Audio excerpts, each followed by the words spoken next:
Ya, ya di beberapa hari terakhir ini cukup ramai di masyarakat informasi mengenai penggunaan ivermectin untuk COVID-19. Perlu saya sampaikan memang Badan POM sudah mengeluarkan izin edar untuk ivermectin, tapi untuk indikasi sebagai obat cacing. Nah, ini harus dipahami. Seperti kita ketahui obat-obat cacing yang lain yang beredar juga di tengah masyarakat saat ini itu biasanya memang menggunakan dosis tunggal. Jadi bukan obat yang dikonsumsi misalnya setiap hari untuk beberapa hari ke depan. Umumnya adalah dengan dosis tunggal. Dan kalau kita lihat memang kerjanya sendiri si obat tersebut pada cacing sendiri, ya memang dia membunuh cacing itu secara langsung gitu. Jadi artinya dia bekerja secara lokal, ya, karena kita tahu kan cacing ini ada di saluran pencernaan, ya, ada di saluran pencernaan. Ketika kontak dengan obat ini, maka cacing itu akan mati, begitu ya.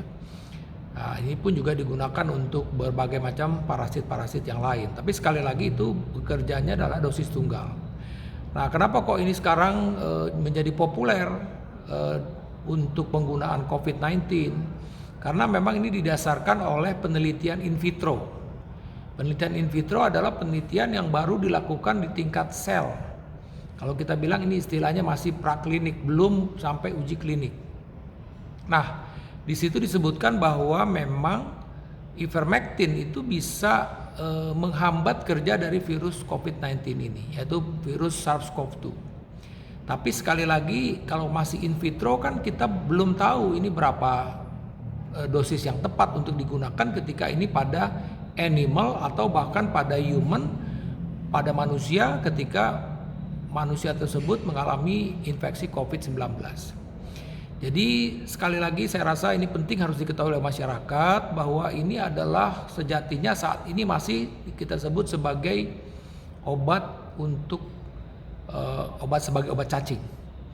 Dan kita mesti tahu juga ada beberapa efek samping yang muncul pada pasien-pasien yang menggunakan ivermectin ini. Misalnya, karena ini masuk di pencernaan, pasien itu akan merasa mual, muntah, nyeri ulu hati, bahkan juga diare gitu ya.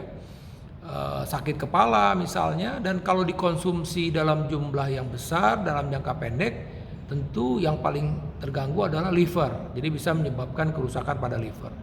Jadi sekali lagi mungkin pada kesempatan ini saya menghimbau kepada masyarakat untuk jangan terburu-buru untuk membeli obat ini apabila tujuannya adalah untuk pencegahan atau bahkan untuk mengobati COVID-19 tersebut begitu ya. Tapi kalau masyarakat ingin mengkonsumsi ini untuk sebagai obat cacing, ya silakan, tidak ada masalah tentunya. Tapi sekali lagi tentu ada hal-hal yang harus diperhatikan, apakah memang ada riwayat alergi sebelumnya, dan juga harus mengantisipasi efek samping yang timbul ketika mengkonsumsi ivermectin tersebut. Demikian informasi dari saya, mudah-mudahan bermanfaat.